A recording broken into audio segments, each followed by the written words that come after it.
రెండు చేతుల వందనాలు తెలుపుకుంటూ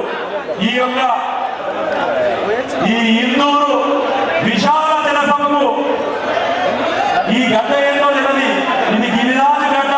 ఈ గడ్డ మీద భారతీయ జనతా పార్టీ ఎప్పుడు పెట్టినా కానీ వేలాదిగా తల్లి వస్తారు. కాబట్టి ఈ సభను విజయవంతం చేసిన ఈ ఇందూరు గడ్డ మీద పుట్టిన ప్రతి ఒక్కరికి కూడా ధన్యవాదాలు తెలియజేసుకుంటూ, అన్న ఈ ఎన్నిక ఏదో పార్లమెంటుకో లేకపోతే మామూలు ఎలక్షన్ల ఎన్నిక కాదన్న. ఈ ఎన్నిక ధర్మానికి అధర్మానికి, న్యాయానికి అన్యాయానికి, రామునికి రావణునికి మధ్యన జరుగుతున్న యుద్ధం అన్న. ఈ ఎన్నికల సమరంలో మనందరం కూడా నరేంద్ర మోడీ ఎప్పటి ఉండాలన్న. ఎందుకు ఈ మాట చెప్తున్నానంటే, ఈ దేశానికి బార్డర్లో సైనికుడు ఎంత అవసరమో, ఈ దేశానికి వ్యవసాయానికి రైతు ఎంత అవసరమో, ఈ దేశానికి ఒక ఇల్లు నడిపించినందుకు నా తల్లి ఎంత అవసరమో, ఈ దేశానికి నరేంద్ర మోడీ అవసరం కూడా అంతే అన్న. ఆ నరేంద్ర మోడీ 10 ఏళ్ళు దేశ ప్రధానమంత్రి ఉన్నాడు. ఈ పల్లెటి వరకు సొంత ఇల్లు లేదన్న, బ్యాంకు బ్యాలెన్స్ లేదు. అసలు నాయకుడు నరేంద్ర మోడీ అనేవాడు. ఇలా మన ముందుకు వచ్చిందన్న. మూడోసారి మనందరం గట్టిగా వారికి మద్దతు తెలుద్దామా లేదా? మనందరం ఓటేద్దామా లేదా?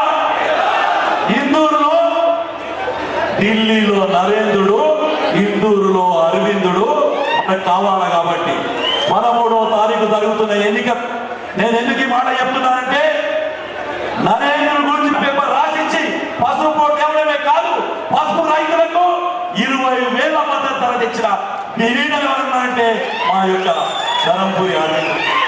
అటు నరేంద్రుడు ఇటు అరవిందుడు. ఇలా కాంగ్రెస్ వాళ్ళకు ఏమి లేవక ఆ 70 ఏళ్ళ ముసలాయన నిలబెడితే పోయి ఆడవాళ్ళని కొడుతుడు, మగోళ్ళని కొడుతున్నాడు.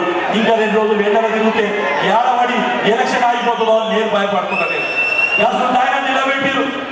కాంగ్రెస్ వాళ్ళకి చెప్తున్నాను వల్ల, ఇందూరు ప్రజలకు అడుగుతున్నాను వల్ల, ఒక దిక్కు చిన్నారి గుండెను కాపాడి పసుపు రైతులకు అండగా ఉన్నాడు, ఒక దిక్కు ఈ దేశము ధర్మం కోసం మాట్లాడే ధర్మపూర్ అరవింద్ కావాలా, లేకపోతే జిహాద్ జిహాద్ అని కోరే ఒక మతాన్ని కొమ్ము రాస్తున్న ఆ కాంగ్రెస్ పార్టీ జీవన్ రెడ్డి ఆయన తరిమి కొట్టాల్సిన అవసరం ఉంది. వాళ్ళ ఇక్కడికి వచ్చిన ప్రతి ఒక్కరికి చెప్తున్నా, వేలాది సంఖ్యలకు వస్తున్న భారతీయ జనతా పార్టీ అన్నలకు అక్కలకు చెప్తున్నా, నేను రాబోయే 13వ తారీఖు నాడు ఈవీఎంలో ఉదయం పూటని వెళ్ళి కమలం పువ్వుకు కొట్టి మన నరేంద్ర మోడీని 3వసారి ప్రధానమంత్రి చేసుకుందామని చెప్తున్నా.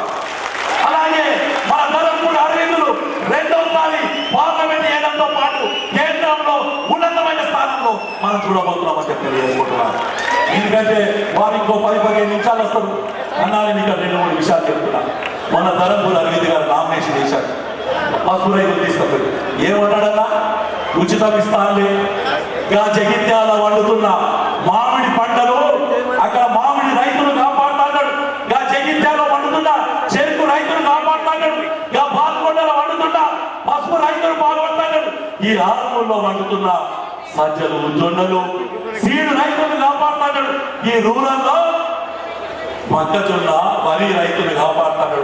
ఈ బోధనలో చెరుకు రైతులు కాపాడుతారు.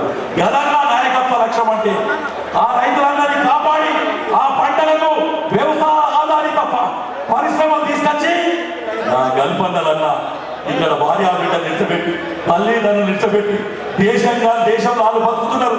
ఆ గల్పన్నలను ఆదుకుంటా అని చెప్పిన వ్యక్తి, ఆ గల్పన్నలకు ఇక్కడ ఉద్యోగాలు కల్పిస్తా అని చెప్పిన వ్యక్తి ధరంపూరి అరవింద్ గారు. కాబట్టి నేను మీ అందరికీ చెప్తున్నా, గల్ఫ్లో ఉన్న ప్రతి ఒక్కరికి కూడా విజ్ఞప్తి చేస్తున్నా, ఇక్కడ ఉన్న మా అక్క చెల్లెలకు అన్నదమ్ములకు విజ్ఞప్తి చేస్తున్నా, గల్ఫ్ కోసం పోవాలంటే ధరంపూరి అరవింద్ గారు 2వసారి పార్లమెంట్ లో అడుగు పెట్టాల్సిందే అని కోరుతున్నాను. ఇవాళ ఇక్కడికి వచ్చిన మీ అందరికీ కూడా, ఎందుకంటే ఇంకా చాలా మంది పెద్దలు మాట్లాడాలి.